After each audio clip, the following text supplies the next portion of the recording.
Hi everyone. This is Jewish Talk, coming to you from Nassau Community College on 93 WHPC, also streaming on the iHeart and the iTunes app. This program is later archived on Spreaker.com. So hi there. My name is Rabbi Perl. Good morning, good afternoon, and good evening. This all depends on when you are listening or watching. Hello on radio. Hello on Facebook. Hello online. Hello to the world. Hello. You can see how excited I am this morning. Thank you so much, everybody, for joining us. As you know, we come to you from 8 a.m. to 9 a.m. each and every Sunday. And then it's also repeated at 11 p.m. at night. So welcome today. And today our subject matter is a very serious one, a very uplifting one at the same time. And so what are we talking about today? Well, I want to first say, if you post your name on our Facebook at Untitled Pearl, we'll be happy to recognize you. So we want to say hello to Harvey Kipnis and everybody out there in the world of 90.3 WHPC. We appreciate your presence. Today, our subject matter takes us to near-death experiences. Let me just first explain this, and then we'll go right into the subject and share with you amazing stories and some live stories or live persons to share us with their own near-death experiences. Let's first clarify to everybody. I'm going to be using the word NDE. NDE. That is the acronym for a near-death experience. This is a personal experience associated with the experience of death. To explain, with modern advances in life-saving procedures, many people who clinically die are actually ultimately resuscitated. There have been quite a number of individuals who were brought back to life, and who have reported strange experiences about their journey post-death. These experiences are commonly described as a variety of sensations, including detachment from the body, feelings of levitation, total serenity, security, warmth, the experience of absolute dissolution, and, of course, the presence of a light. A little bit about the history and the study of this NDE, near-death experience. Near-death experiences have actually been recorded since ancient times, and over 95% I should say, of world cultures have been known to make mention of them. We find references of NDE in the folklore and the writings of European, Middle Eastern, African, Indian, Pacific, and Native American cultures. The oldest surviving explicit report of an NDE in Western literature comes from Plato, the Greek philosopher in the Republic, where he discusses the story of Er, a soldier who awoke on his funeral pyre and described his journey into the afterlife. This reminds me of a joke of a priest, a reverend, and a rabbi are asked what would they like to be said at their funeral. So the priest gets up and says, I would like the whoever's officiating to recognize all my good deeds and my humanitarian efforts. Fine. Then the reverend's asked, what would you like to be reminded? He said, I'd like to be reminded for being such a humanitarian, such a caring person of the homeless, etc. Then they asked the rabbi, what would you like said when, at the funeral? He says, you know what I'd like to be said? I'd like them to say, look, the rabbi is moving. So, near-death experiences. The first, more formal studies of a near-death related phenomenon developed in the late 1800s. This was done by a Swiss geologist, Albert von Gallenheim, who was also a mountain climber. And he had a profound mystical experience having fallen down a mountain. He published a collection of accounts by mountain climbers who had fallen in the Alps, soldiers wounded in war, workers who had fallen off scaffolds, and individuals who had nearly died in accidents or near drowning. And all of them reported experiencing life after death. Now, I must tell you that there are those who would still rather dismiss the patient's entire experience as purely psychological or the beginnings of some natural neurological process of the brain shutting down. Neuroscience studies might suggest that the NDE, near-death experiences, is a subjective experience resulting from disturbed bodily multi-sensory integration that occurs during life-threatening events. These researchers, however, are left at a stalemate, for instance, when grappling with how patients correctly related specific details about people and happenings in other rooms or in other places. It appears that many of the arguments of the doubters or the detractors do not stand up to careful analysis. For example, those who say that anoxia, which is a lack of oxygen to the brain, is the reason for the NDE, have difficulty dealing with the clarity in which the patients describe everything. There does not appear to be any evidence that a brain, before it completely shuts down, is capable of producing such a clear imagery. And there really is no evidence that NDEs happen during times of anoxia. I could go on. Furthermore, it's difficult to write the experiences off as hallucinations. And let me share with you several reasons.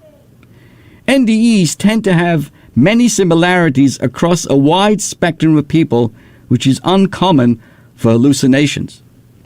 Another idea to keep in mind, hallucinations are usually accompanied with anxiety or negative feelings, whereas NDEs, again, near-death experiences, are by and large connected with feelings of peace and tranquility. In a different direction, some theorize that NDEs were actually a memory of birth and travel through the birth canal. This theory became popular until it was shown that it's not possible. Because one of the reasons I was learning is that the children have their eyes closed, therefore they couldn't be seeing this. There is also difficulty explaining how people who are able to know, see, and describe what was taking place in other locations during their NDEs. So, let me share with you a few stories that I know about, personally know about. I grew up in Paris, and one of my friends, as we were students, was Rabbi Kolakowski.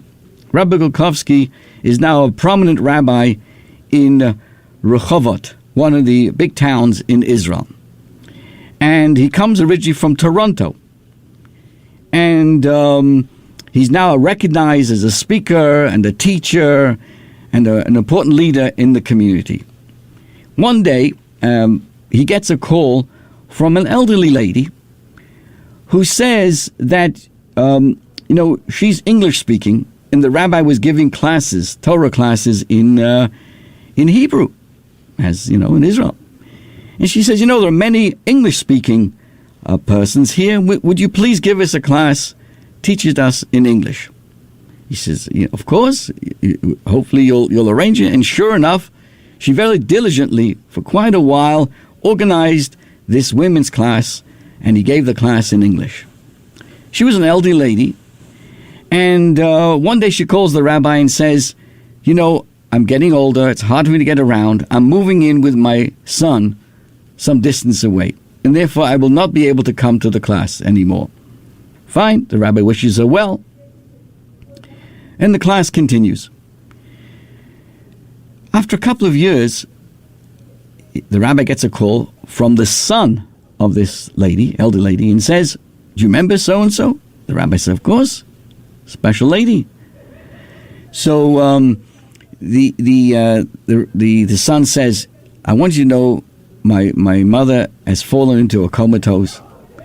And after 2 days, she woke up, and she says, I want to speak to Rabbi Glukowski. I want to speak to him.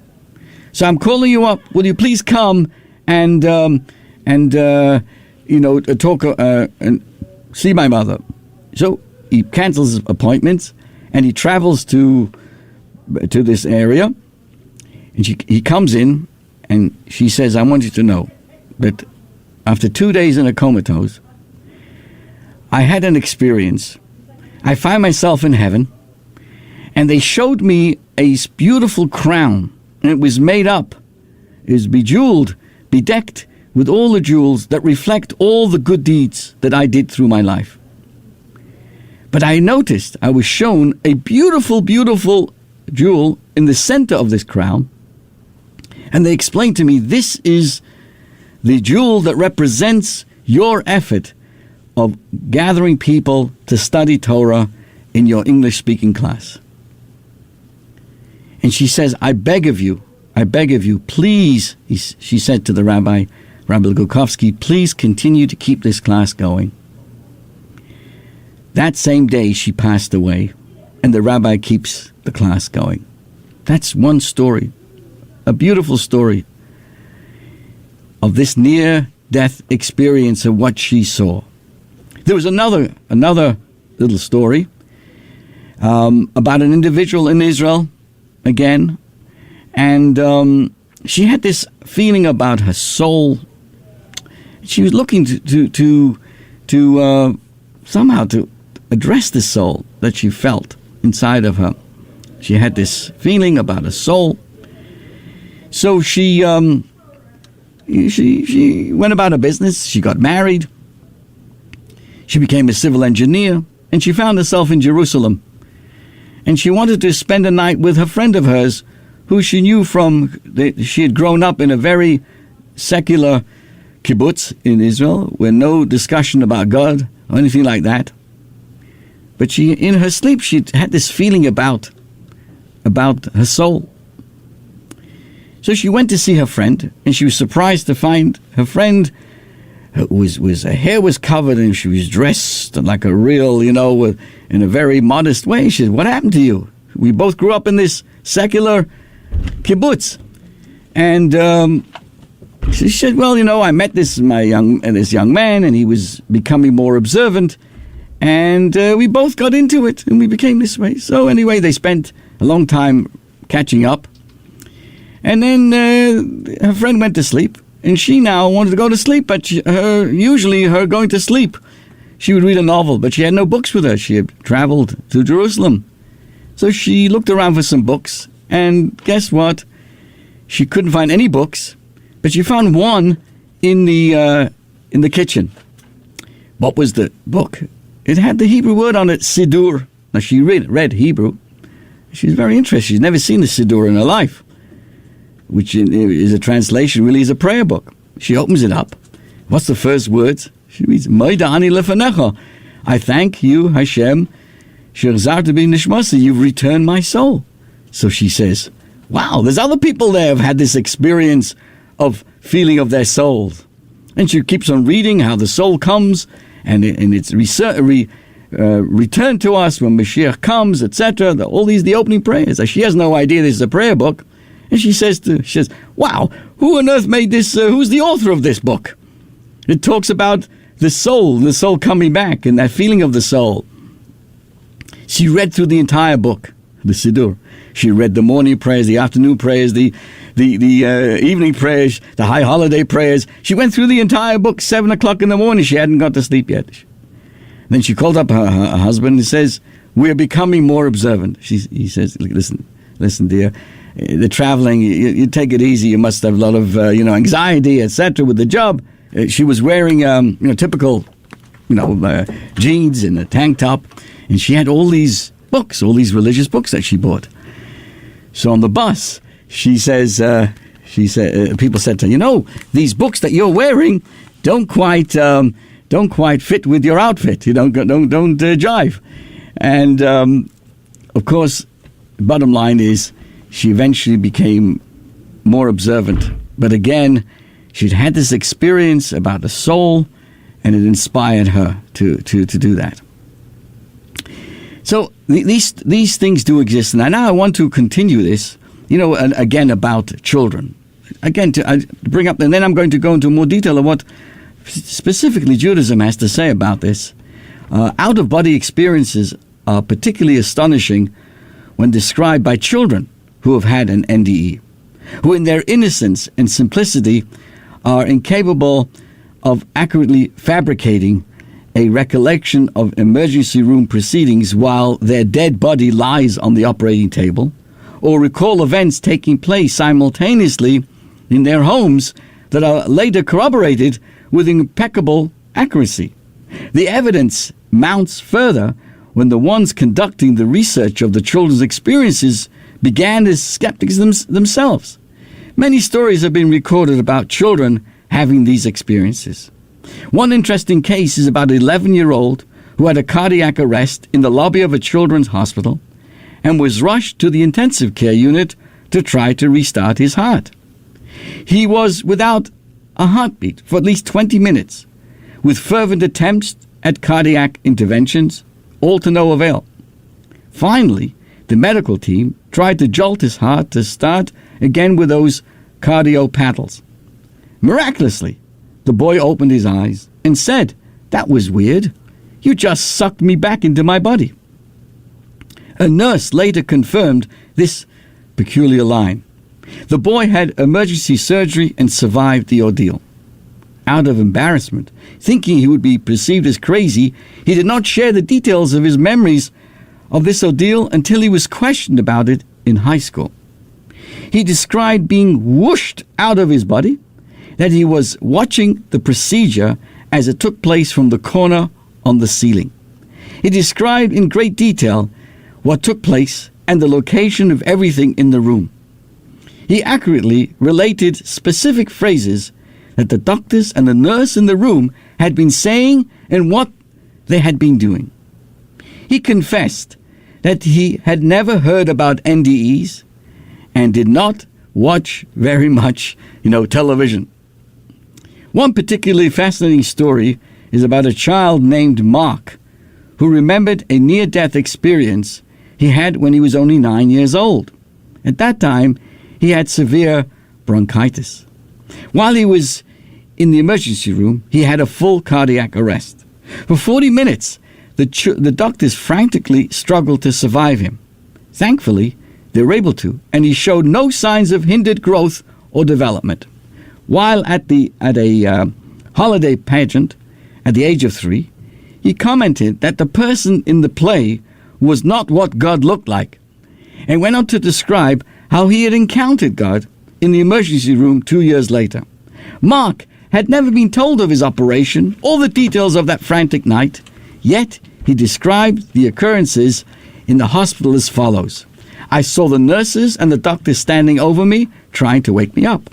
I flew out of the room and went into the waiting room where I saw Grandpa and Grandma crying and holding each other. I think they thought I was going to die." He then described the process of crawling up a dark tunnel towards a light and having a detailed encounter with God. The descriptions he gave of the hospital were confirmed as accurate by his startled father. And now we're going to go a little more detail on what does Torah say about these near-death experiences. But first, I'd like to share with you a quick little story that I had. I was able to record before on this past week. It comes from Rabbi Dr. Stephen Moss. He's the Rabbi Emeritus of the B'nai Israel Oakdale Synagogue in Suffolk County. He was former chair of Suffolk County Human Rights Commission, founder of the Stop Bias Task Force, and he served as chief of chaplains for the Suffolk County Police Department. So please listen carefully now to Rabbi Dr. Stephen Moss. Approximately 4 4 years ago, I was riding my bicycle here in Suffolk County, my local community. It was a very beautiful June day, and the sky was gorgeous, and all of a sudden, I found myself on the ground looking up into an EMT space, and my bicycle actually had already been propped up at a side lamppost, which means that I was hit by a car actually coming from a side street. As the driver of the car told the police, it was that the light turned yellow, she accelerated through the light, and she hit me on a red light. I was very fortunate in that she only hit the very front of my front wheel, so it sent me away from her car. However, later that day, in recalling the incident, which I did not remember at all consciously, I do remember seeing myself from the outside, actually watching my head with my helmet on hit the ground 2 times. Obviously, with all the period of time between when I was hit and when I became conscious of the EMT, I obviously went unconscious. Later on, I was taken to the local hospital in Bayshore. They did a head CT, and thank God I had no damage whatsoever. The CT was totally negative. I had, thank God, Baruch Hashem, no broken bones. However, I will conclude by saying the following. A number of years later, I was having dinner with an emergency room retired nurse. And I told her my experience. And I said to her, how did she understand what happened to me? And she said the following. She believes that Hashem took my neshama, my higher soul, from my being, my body. And that's what saw myself from the outside looking back. And then when all was okay, and there was nothing, I didn't die because of that, Hashem saved my life. If my neshama had remained inside of my body, I might have died.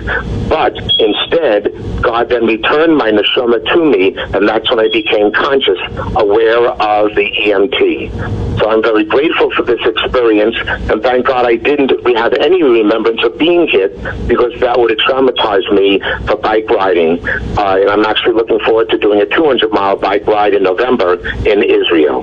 Thank you. So, dear friends, wow. It's interesting that in all of the accounts that I shared with you, not only does consciousness not diminish as the brain slowly deadens, but a great experience of consciousness seems to be reached during this time. Now, I would say, to be quite blunt, it's difficult to explain this from the secular worldview, but the spiritually oriented, from a Torah view, that the awareness of such a consciousness is much greater as it separates from the constraints of the person, the material brain, the ego, and the physical body. And there are so many references in Jewish literature and learning that someone who passes away, especially a very righteous individual, is found more in this world after they've passed away because they don't have the constraints of the physical body. Although this has only recently been tackled by academia, Jewish tradition has been discussing this particular phenomenon since at least Talmudical times. So while the term NDE is obviously not mentioned outright anywhere in Jewish tradition, there are many parallels between the way the NDE survivors report their experience and the way in which the sages describe the journey of the soul following the following death.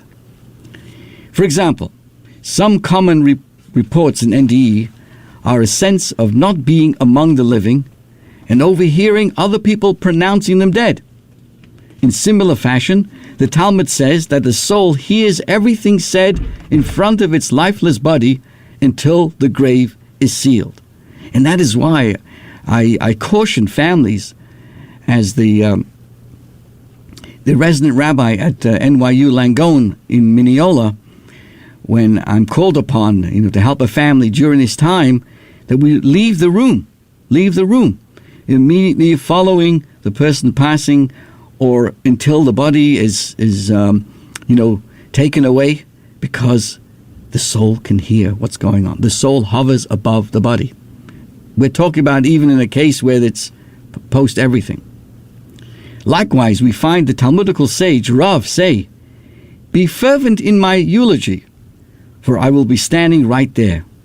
In essence, The soul is at the funeral and listens to everything that's being said, who comes, who participates, and everything that goes on.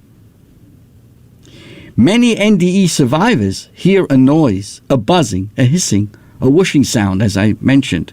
Likewise, Jewish tradition mentions various uncomfortable sounds, and the Medrash compares the soul leaving the body to the sound of rushing waters. NDE survivors also describe an awareness of separation into a kind of phantom body, energy field, cloud, or a form of light.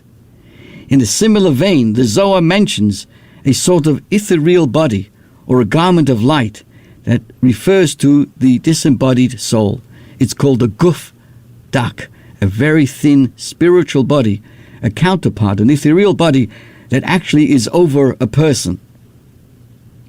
Additionally, the NDE survivors describe themselves passing through a doorway, a cave, a tunnel, or a valley.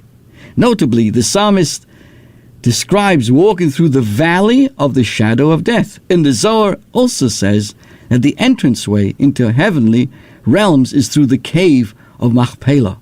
So we have references to tunnels and that kind of visions. Furthermore, NDE, near-death experience survivors describe encountering an ethereal, lightweight entities that are familiar to them, such as family members or previously deceased friends. Jewish tradition also says that souls see their relatives and friends, and that they accompany them to their place of eternal rest. Husbands and wives find each other in the afterlife. Families and loved ones reunite in the next world, and teachers and students are united as well. This sensing of souls from other dimensions of reality can occur even prior to actual death. We see this in the case of a righteous in particular. When Rabbi Yochanan ben Zakkai was about to pass on, what did he say? He was in that twilight zone. He said, "Prepare a seat for Cheskiah, the king of Judah, who has come to welcome me." There is commonly a description of bright, all-embracing light, which many people identify as the Creator. I was speaking to a member of our congregation, Mr. Michael Soshnik, and he told me of his experience, NDE. May God bless him with long life. He was driving on the Grand Central Parkway, a snowy time. The car spin around, very slippery, spin around, and he was now going in the opposite direction, into the traffic. And miraculously, all the cars were moving to the side as he went down the wrong way. And I questioned him. I said, and what happened? He says, I felt that I was, about to go someplace, and I saw these bright lights. So I questioned him, was it maybe the lights of the cars? And he said, no, clearly these were independent lights that he saw coming at him. Baruch Hashem, he's telling us this story. This light is one that emanates powerful and unconditional loving vibes. People describe the immense pleasure that the light makes them feel. Compare this description with the Mishnah that says, better one moment in the hereafter than all the pleasures of this world.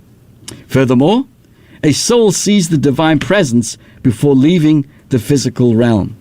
That is why there's sometimes a look of shock, or we're quick to cover the face of someone who's just passed away because they have seen the divine presence at that moment. Now, near-death experiences alone are not proof for the existence and the survival of the soul.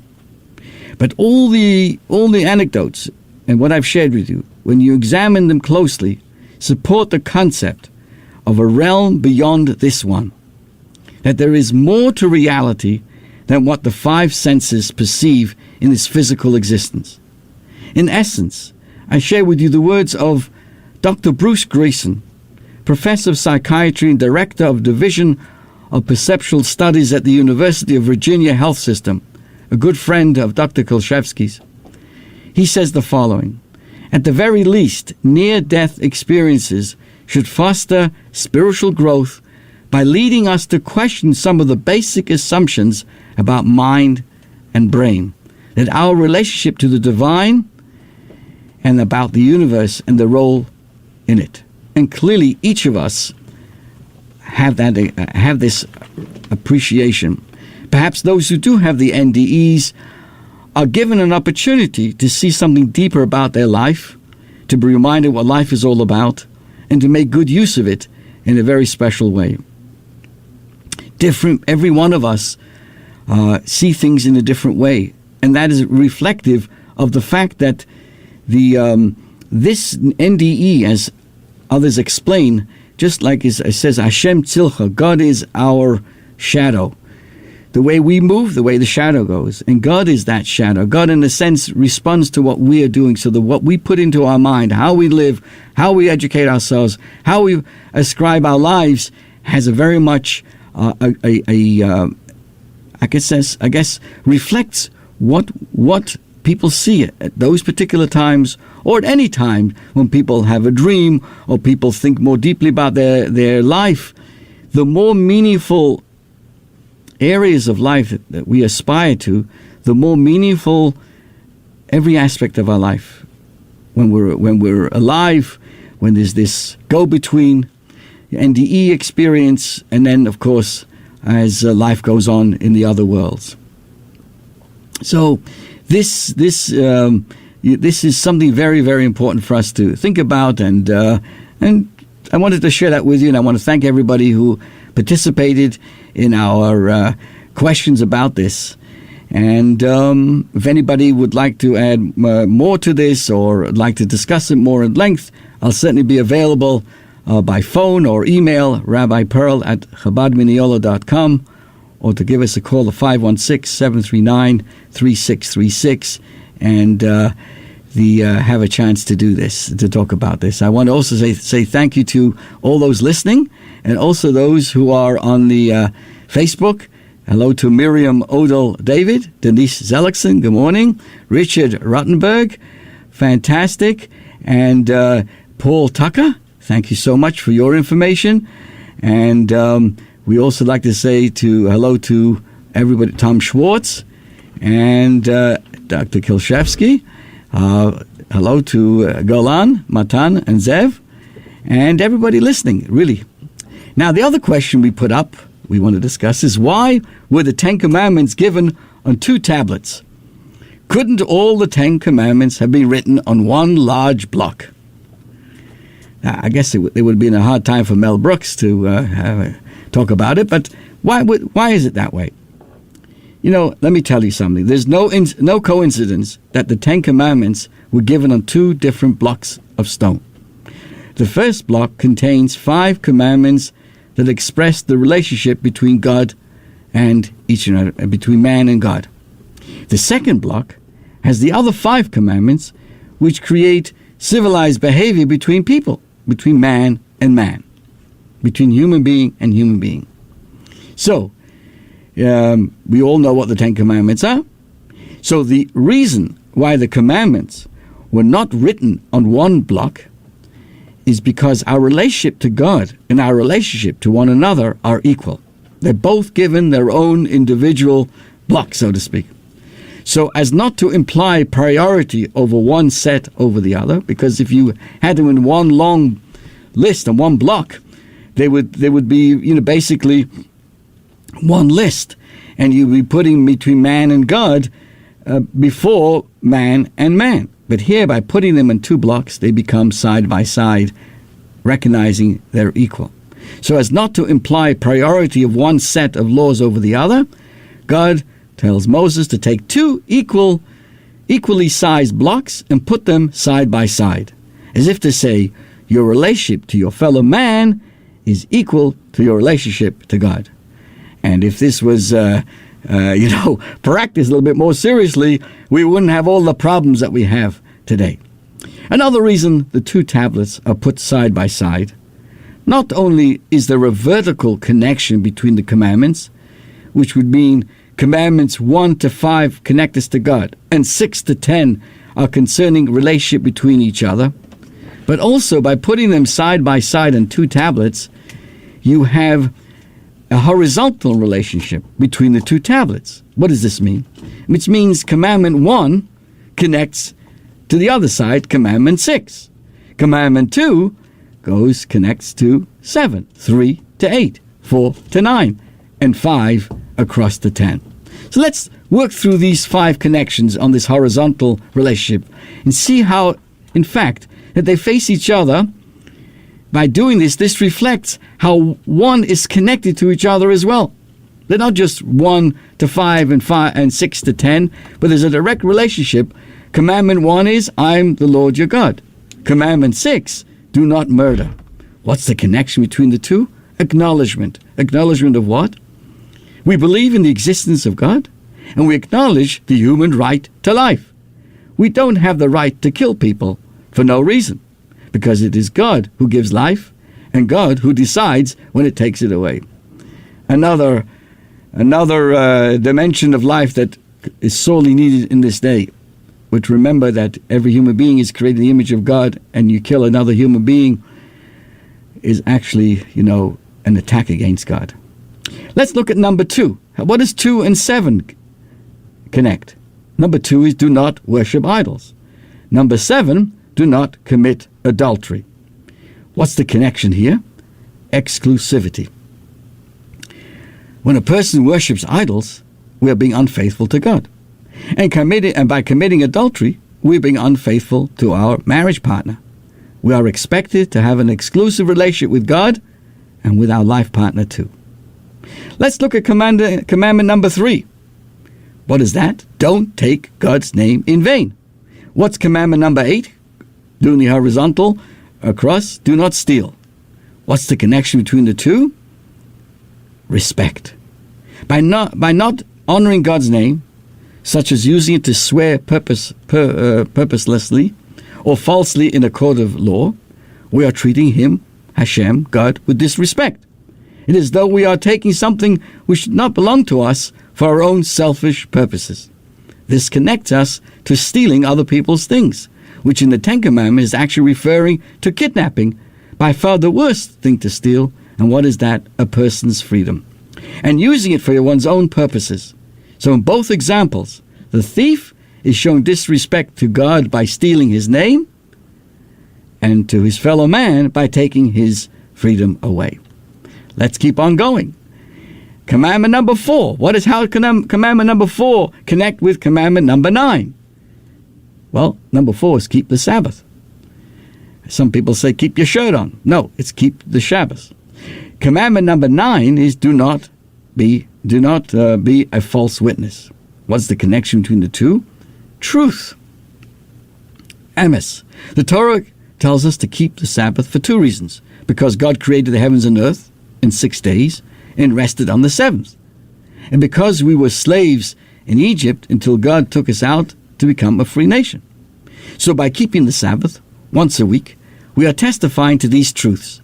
Just as a person testifies truthfully in the court of law about what he saw, and does not falsely testify about what he didn't see, so too we are, in the observance of Shabbos, God's witnesses. We testify to the world once a week that God created the heavens and the earth and made this special, all of us, through the Sabbath observance, this contribution to the world. Commandment number 5.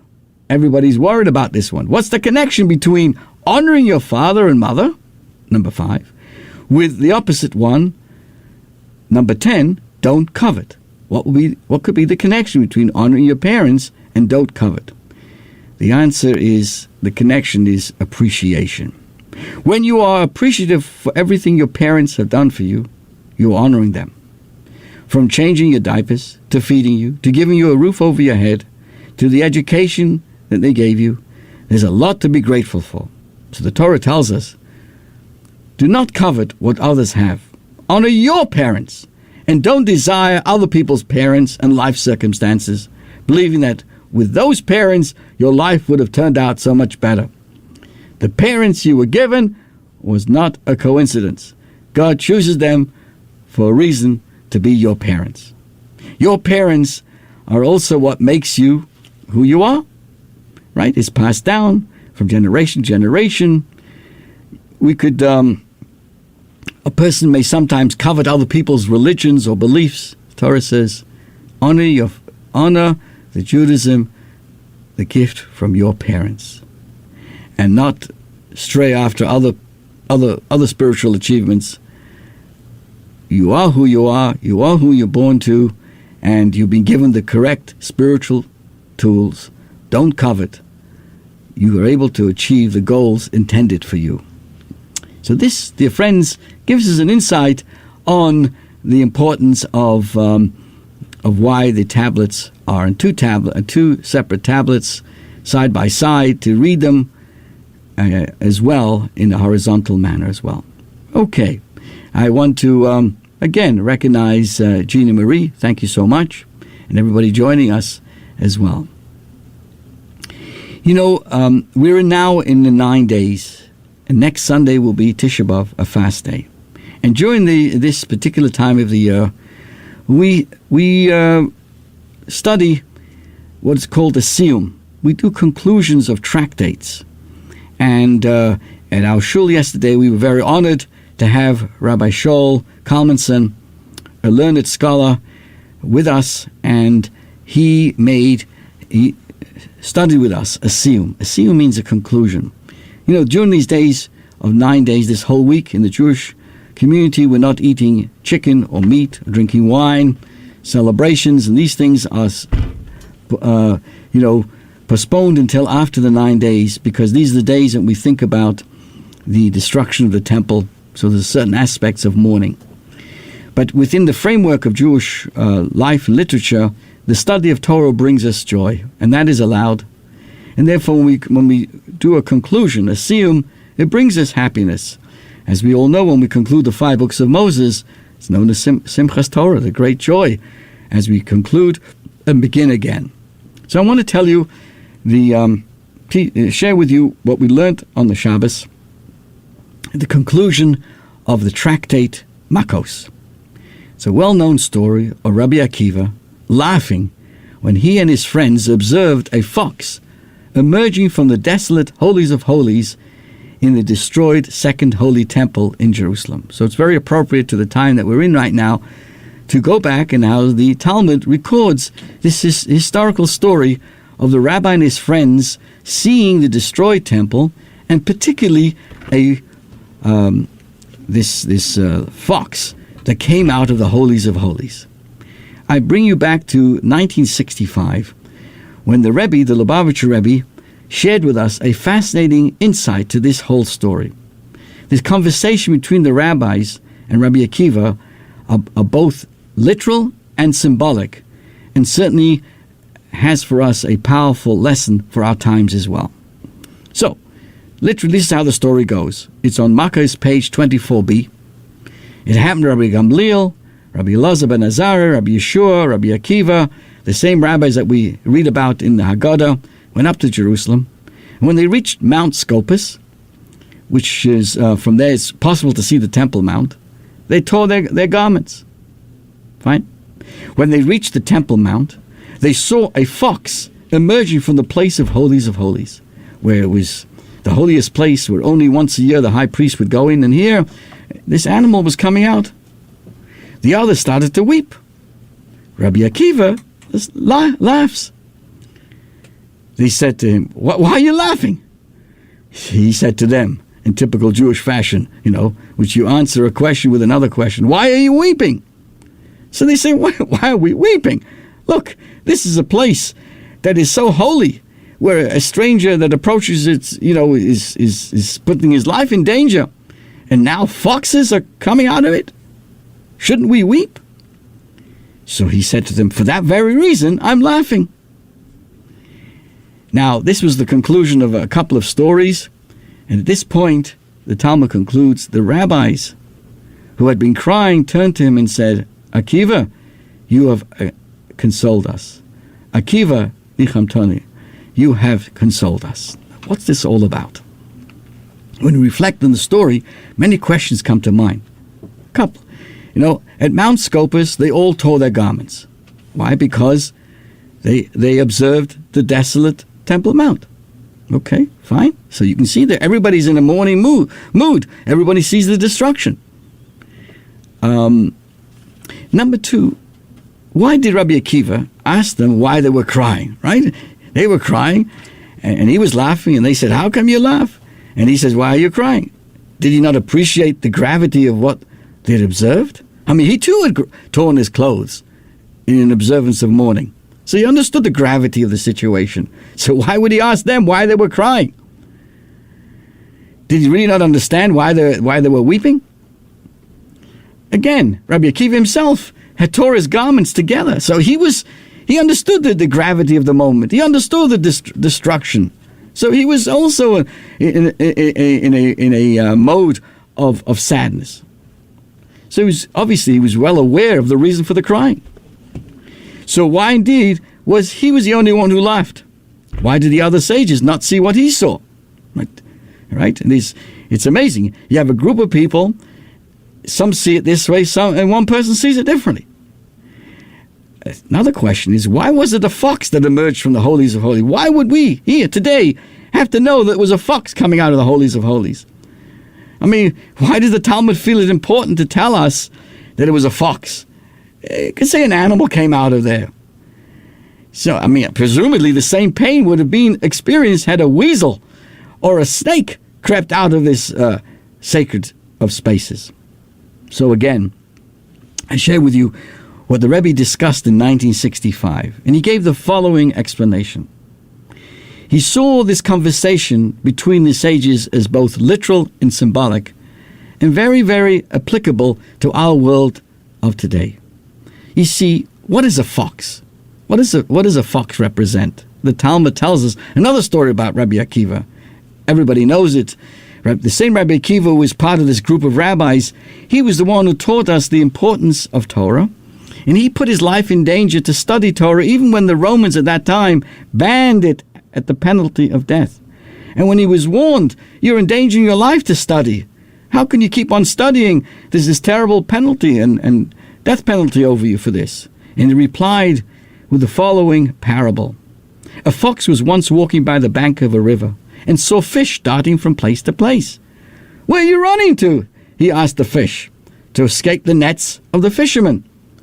The fish replied. In that case, said the fox, come and live on dry land together with me, just as my parents lived with your parents. Said the fish to the fox, are you the one they describe as the cleverest of animals? You are not clever, but foolish. If we are in danger here in the water where we live, how much more so would we be in danger on dry land where we would surely die? So you see, Rabbi Akiva was emphasizing just as water is so vital to the survival of the fish, so too his studying of Torah was vital to his existence and could not be separated from it. So a fox has become associated with craftiness. If you observe foxes in action, you notice how cleverly they hunt. They pounce on their prey unexpectedly and with great precision and alacrity. The fox has been described as a wily, sly, crafty, tricky, scheming, skillful, deft, and dexterous. What is more, all of the senses of a fox are acute. Other creatures too have acute senses, but most have at least some duller senses as well. A rhinoceros, for example, has a great sense of smell, but very poor eyesight. A fox is from the few animals possessing a full set of their sense of intuition, the sixth sense, and therefore, in this sense, is superior to most animals. That was the good reason. That's why Rabbi Akiva defined the fox as the most, cleverest of animals. And so, to our subject, having in mind now Rabbi Akiva, he was the one who spoke a lot about a fox and the cleverness of a fox. But the fox is the cleverest of animals, but not of humans. The fox is crafty, but his craftiness is reserved for one purpose: to find food, to hunt his prey, and to survive in the elements. There's no higher drive or purpose in his life. We are all foxes in our own way. Why? To make a living, you got to work hard. And sometimes you rack your brain to figure out how to earn your livelihood, survive and thrive in this world, and to maintain our business and our company. This takes mental space and prowess. But then the sages observed how the fox was emerging from the holies of holies, and this made them weep. What this represents, explained the Rebbe, is the person who employs his craftiness, his wisdom, and his sharpness to leave the holy world, the holy of holies. This was the metaphor Rabbi Akiva employed, because this was the image of Rabbi Akiva observing what he saw on the Temple Mount. This, as we explained, Torah is what water is for the fish. Torah is not a luxury. It's our very source of living. It's our oxygen. You can't remove it from us. And without that, we know generations disappear. So a person, like a human person, needs water and oxygen, and tree needs sunlight. That's the importance of Torah.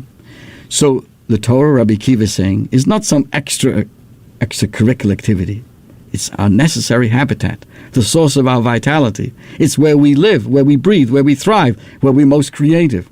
Like a fish washed up at shore, we sometimes deprive ourselves of our life force, and we start to struggle and try to find meaning in a dry land. It's because we're not putting our soul in the waters of Torah, where we can flourish and express ourselves fully. He, like the fish, will flip and flop, experiment all kinds of different ideologies and lifestyles, desperately attempting to find solace for his aching soul. The person can become, for example, a Darwinist.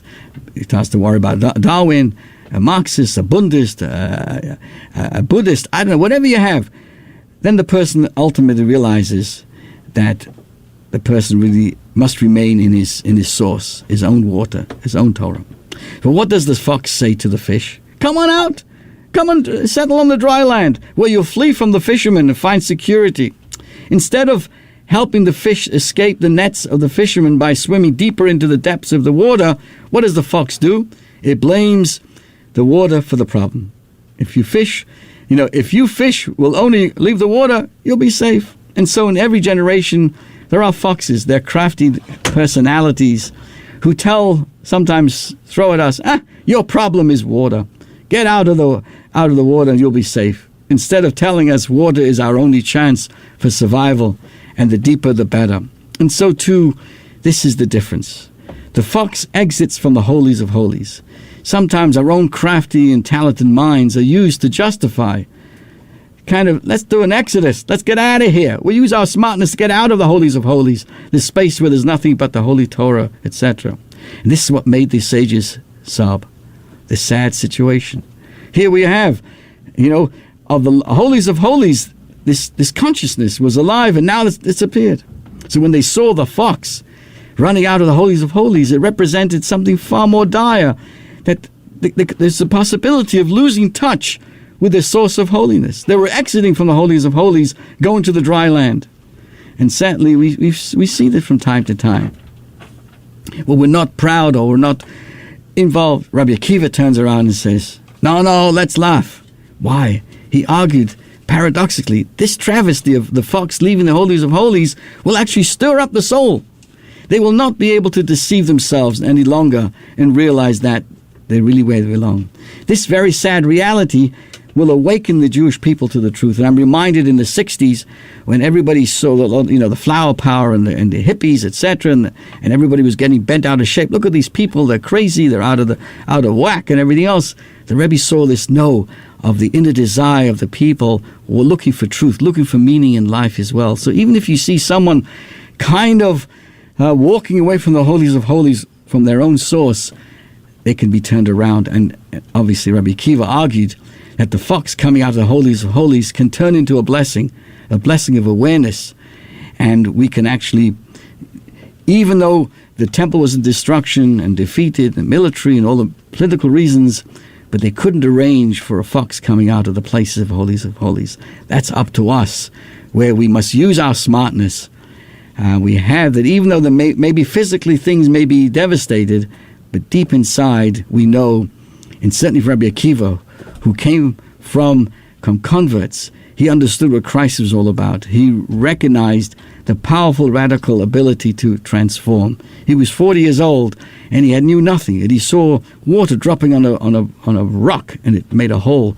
So too, he became one of the greatest Jewish leaders with learning and in depth. So too, we look forward to these 9 days with all of its devastation and recognition of destruction of the temples can be transformed and will be transformed with the coming of Mashiach, where all of us will recognize that with our smartness, each of us in our own way will not be leaving the holies of holies, but will be returning in the fullest of fashions. I want to thank everybody for joining us for these wonderful subjects. Thank you for all your participation. Have a wonderful week and an easy fast.